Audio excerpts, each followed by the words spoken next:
Hey everyone, welcome to Triage, helping first responders and healthcare workers with personal finance, but everyone is welcome. So I have no idea what I'm doing. Please bear with me and forgive any technical mistakes. Yes, this is death by PowerPoint because I have no video editing skills whatsoever, and this is the best way to kind of get the information across that I needed. Today's episode, our first introductory episode, is just what is up with retirement accounts.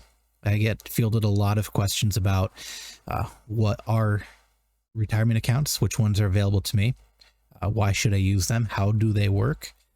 I'll go over kind of the big picture stuff with these. I'm not going to get into anything super specific or complicated, but this will be chock full of information. I'm going to try and go quickly, so you're welcome to pause or replay anything that you didn't catch the first time, but I'm going to try and keep the tempo up so it's not going to be too terribly boring, because oh my god, this stuff can get boring.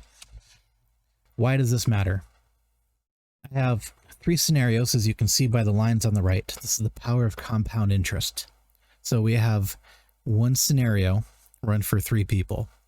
The scenario is 10 years worth of investing, the same dollar amount, the same market growth. So we'll have William, Kelly, and Pedro each invest $1,000 per month for 10 years and then stop at the 10-year mark. They will not invest another penny. Now, I'm not saying that you should do this or this is a realistic strategy, but this is just for the power of illustrating compound interest. So in this scenario, the total at the end is not at the end of 10 years, it's at retirement age at 65. So you can see how the money grows with compound interest. So the first one is Pedro.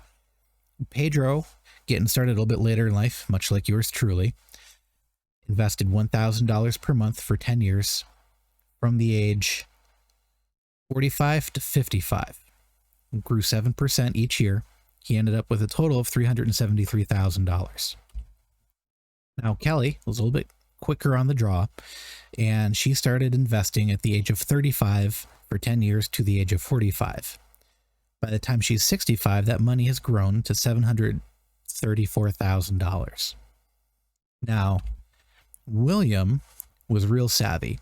William knew what was up. They started investing at the age of 25 and stopped investing at the age of 35. In this scenario, they also invested $1,000 per month for 10 years, same market growth of 7%, but as you can see, they ended up with $1.4 million.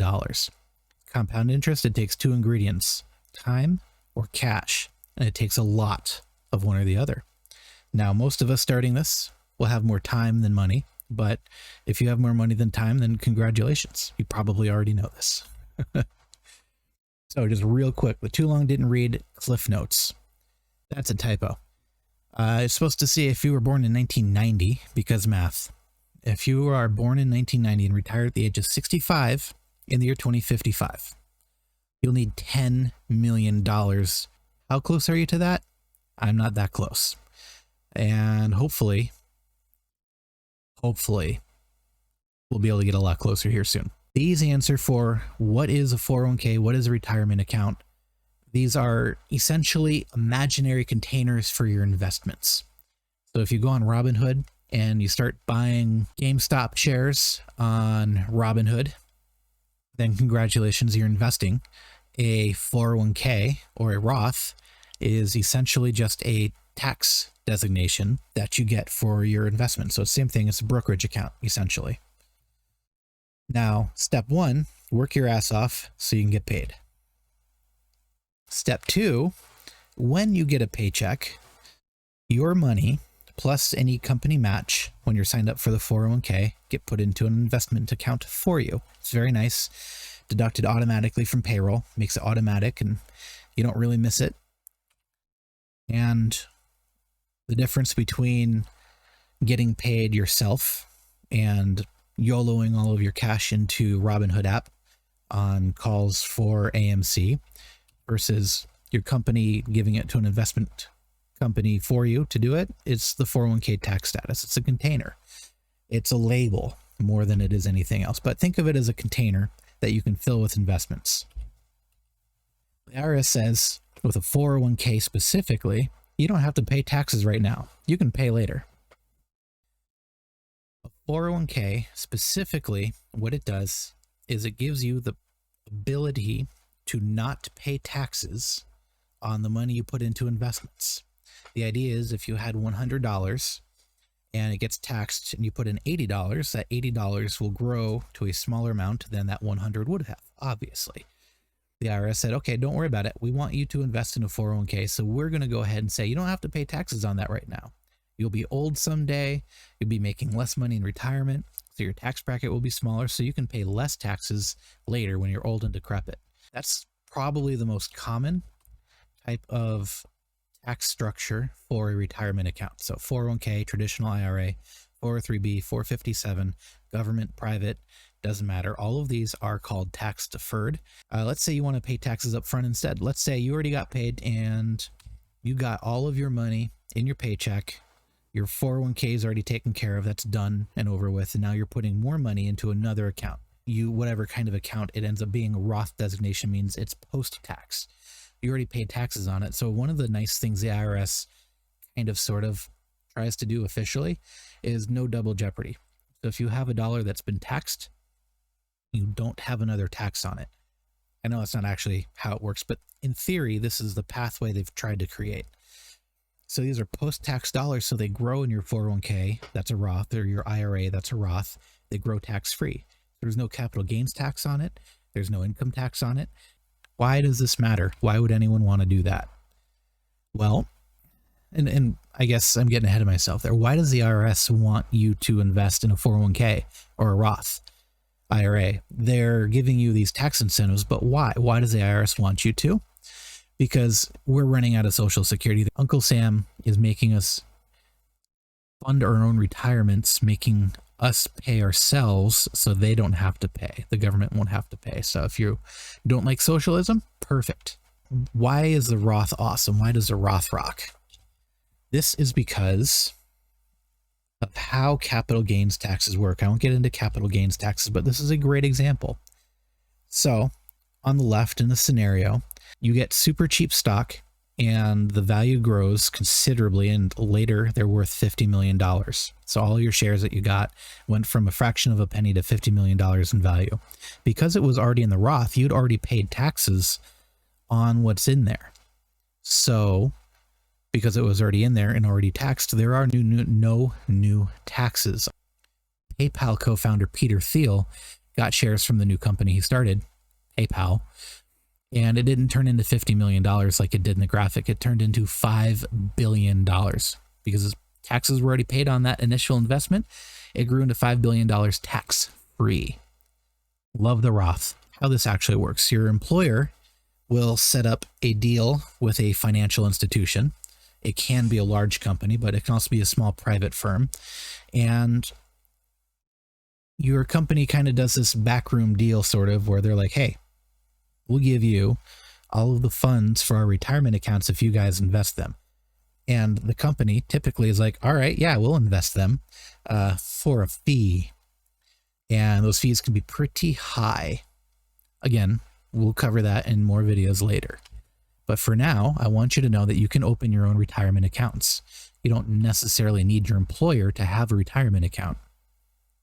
Now, your employer may or may not match outside of their sponsored plan. They usually don't.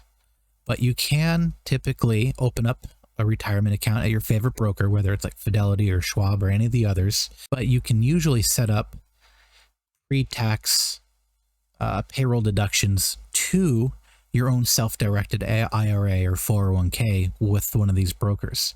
And it will give you way more options because the open architecture is the technical term for a commercial account that you start on your own, as opposed to the specific funds in your employer's account that were chosen for you. You have a lot more flexibility when you open your own accounts, and you should definitely do this if it makes sense for you.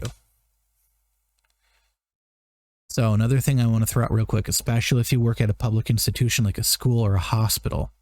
So what happens is there are data farming companies that sell your information if you work at a hospital or a school or similar type public institutions to financial companies. And these financial companies hire brand new commission-based salespeople and have them try and convince you to open up retirement accounts. And they don't necessarily say that they're officially sponsored by your employer, which they're not. So they're not quite crossing that line, but they don't necessarily say that they're not either. Just anybody, virtually anybody on this planet with the appropriate licenses working for a company can walk up to you at your job and say, let's open a retirement account. And you can be like, okay, sure. Now, the people that do this, unless they're coming from HR and are employed by the same company you are, they're not going to be in this because they want to help you. They're in it to get commission. They are commission based. That's the only way a lot of these new people make money.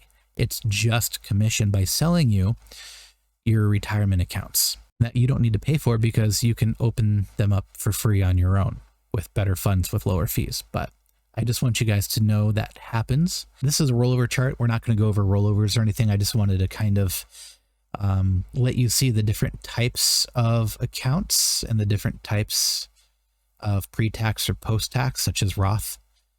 You can ignore the rollover portion of it, but there's a lot of different kinds and there's a lot of different rules for these kinds. So this is just a real quick overview. Now, if you're feeling a little bit more confident, like, okay, I kind of get what this is about. I like it. I'm picking up on what you're putting down, but you want to get started. Very low hanging fruit. 1, contact HR and enroll in your employer's retirement plan. Make sure it's from your employer. Contribute to get your employer's match. So they'll usually do a 3 or 5% match. So if you put in 3%, they'll put in 3%. So you basically double your contribution. So just get your match. Just start with that. You won't even notice the money's gone out of your paycheck. It's usually $100, something like that. And once you get your first payroll deduction and it's going into your fund, you want to log into your retirement account, learn how to use it, and select what funds your investments go into. You can choose, typically.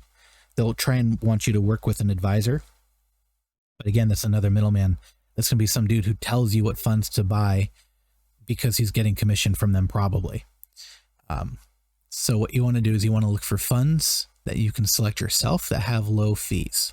Go into way more detail on this later, but that's what you want to do. That's your starting plan. And one thing I hear a lot is if you don't enroll in your company's 401k or retirement plan to get the match, you're leaving free money on the table, because if you're not getting that 3% match, that's money you're leaving on the table. That's not entirely true. I get the sentiment and I'm not nitpicking that, but there's an important distinction, and that's actually part of your negotiated pay. Your benefits package with your salary and your retirement plan and all of that is pre-crafted and owed to you. It's what you are entitled to. It is your pay. So you're not leaving free money on the table. You're leaving your money on the table. That's your money. So you're giving yourself a pay cut and you're giving your employer a refund if you're not in their retirement plan getting their contribution. Now, there are a lot of details with all this. Retirement accounts are super complex because they intersect in 3 awful worlds: financial, legal, and tax. And all of the strategies, account types, tax treatments on withdrawals, early withdrawals, penalties, all this stuff, it's all super, super unique to each individual. It's like a fingerprint. Not one size fits all. So you don't really want to take generalized advice. What you want to do is you want to learn about this. And the more you can learn about this and the harder you can work at it, it actually will pay you, because that's things you're not paying other people to do. This will pay you in being able to optimize your retirement plans and optimize your investments, save money, make more money, and retire sooner than later. That's it. That's everything. I'm going to try editing this. We'll see if it is complete garbage or if it's something that's useful. Cheers.